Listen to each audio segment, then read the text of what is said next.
I would just want to make a brief intervention to lend my support to the bill before this Honourable House. That is the Caribbean, get the proper title of the bill, Caribbean Community and Africa Export-Import Bank Agreement for the establishment of a partnership.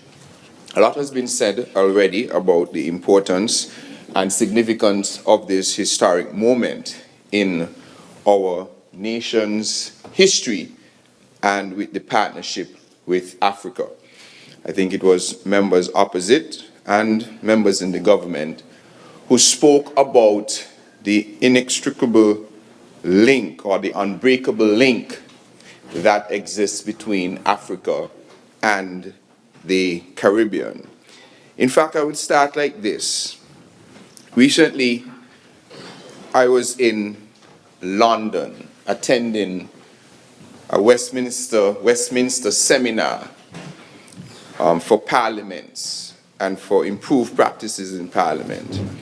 And at that session, there were many African countries represented.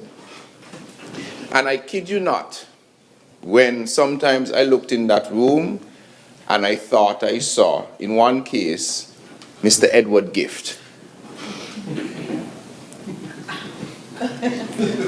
I thought I saw Mr. Edward Gift, but no, it was someone who was an African colleague, and it's only when the person turned around I got confirmation that Mr. Gift was not there, although I know he wasn't there.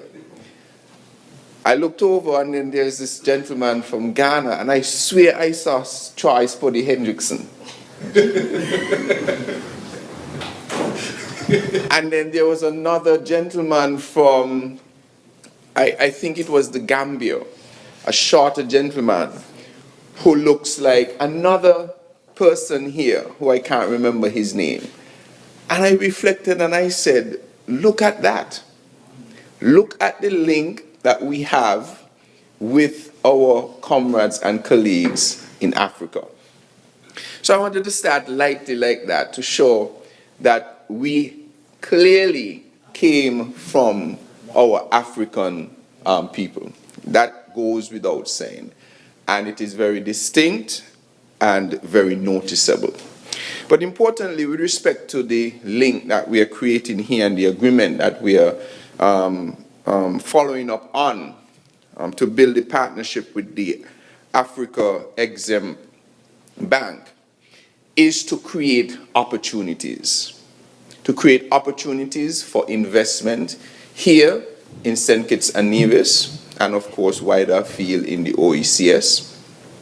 To create opportunities that may not be present. This is a bank, and we met with the president and members of the bank who are anxious to do what I guess they're calling their service as us being a part of the African Union, or the sixth group of the African Union, the Caribbean diaspora.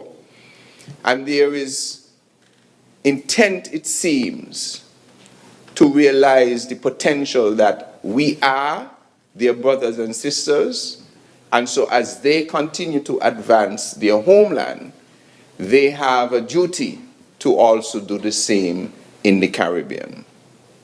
And this is also very evident as sometimes we travel for different things. For instance, in energy.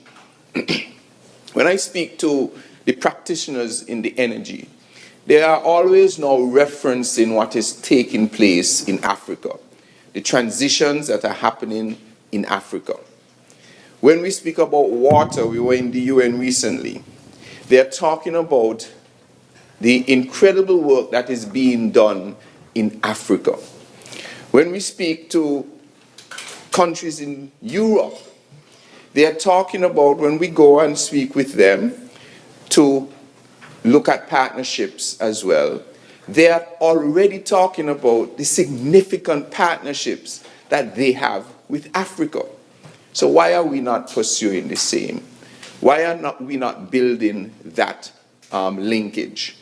Because part of it, I think the member of opposite mentioned it, is that there is a particular image that has been perpetrated on us generally. For instance, long time in movies, when you go to a Caribbean island or you portray a Caribbean island in a movie, you have a guy wearing a pretty shirt with a coconut in his hand, maybe playing steel pan or something like that. That is the image that has been portrayed.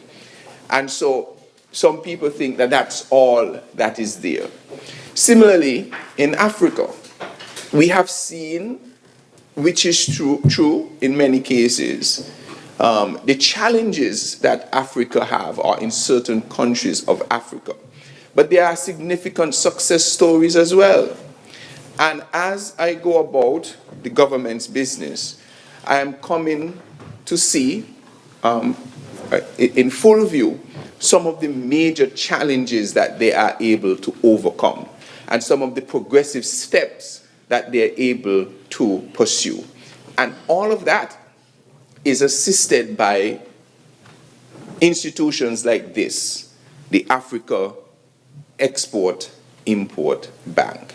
And so I want us to attune our minds to understand that we have to see our colleagues in Africa as partners to aid in our development. They're not coming here to compete. As was mentioned, the bank is not here to throw out any other bank such that persons can make deposits. No, they are coming to make potential financing available such that we can develop important sectors in St. Kitts and Nevis. Energy, for instance. If there are energy providers who need financing to set up finance arrangements, the Africa Export-Import Bank is saying we are willing to facilitate that.